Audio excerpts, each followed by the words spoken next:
தேவன் தம்முடைய ஐஸ்வர்யத்தின்படி உங்கள் குறைவை எல்லாம் கிறிஸ்து இயேசுவுக்குள் மகிமையிலே நிறைவாக்குவார். ஆமென். நம்முடைய தேவன் பாருங்க, அவர் சொல்றார், என் தேவன் நம்முடைய ஐஸ்வர்யத்தின்படி. நம்முடைய தேவன் எப்படிப்பட்ட தேவன்? பணக்கார தேவன். அதை முதல்ல மறந்துடாதீங்க. ஐஸ்வர்யம் உள்ள தேவன்.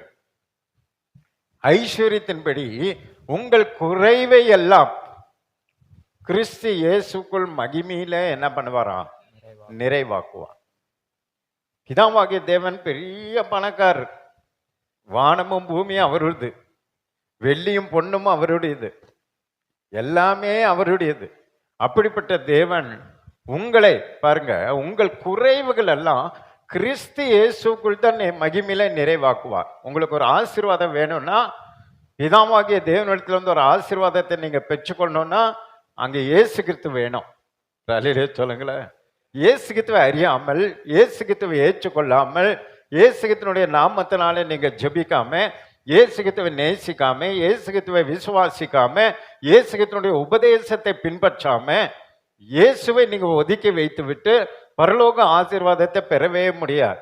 அதான் அவர் தெளிவா சொல்றார், என் தேவன் தம்முடைய ஐஸ்வர்யத்தின்படி உங்கள் குறைவை எல்லாம் கிறிஸ்து இயேசுக்குள் மகிமையில என்ன பண்ணுவாரு? நிறைவாக்குவார். ஒரு அலையிலே சொல்லுங்களேன்.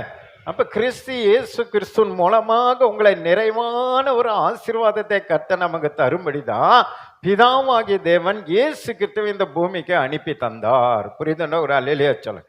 இன்றைக்கு என்னென்ன குறைவுகள் உங்க வாழ்க்கையில இருக்கோ, நீங்க இயேசு கிறிஸ்துவின் மூலமாக பிதாவாகிய தேவனை நோக்கி நீங்க ஜெபம் பண்ணணும். இயேசுவின் நாமத்தை சொல்லி நீங்க, பிதாவே, அப்பா, இயேசுவின் நாமத்தில் நம்முடைய ஒரே பேரான குமாரன் ஆகிய இயேசுவினுடைய பேரால நாமத்தினால நான் ஜெபிக்கிறேன், எனக்கு கொடுங்க ஆண்டவரேன்னு சொன்னா, அவர் உங்க குறைவுகளை எல்லாம் அந்த இயேசுவின் மூலமா நிறைவாக்குவார். நம்புறவங்கள ஒரு அலையிலேயே சொல்லுங்க.